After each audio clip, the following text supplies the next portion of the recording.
पैशासमोर, सत्तेसमोर आपण कोणालाही नमवू शकतो का? स्त्री म्हणजे काय, खेळणं वाटतं?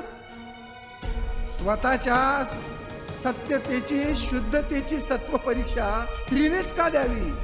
स्त्रीच्या तपश्चर्येपासून, त्यागापासून आपण किती दिवस पाठ फिरवणार जज साहेब? तिच्या अपमानावर आपण किती दिवस गप्प राहणार?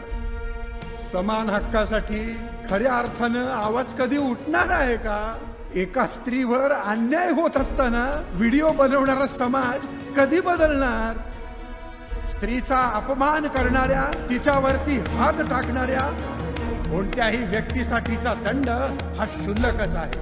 अधर्म करणाऱ्या रावणावर, दुर्योधनावर सत्यानं विजय मिळवला, तर मग या कलियुगात आपण स्त्रीचं शोषण कसं सहन करायचं? माझ्या लेकी सुनांना आज मी न्याय मिळवून देणारच.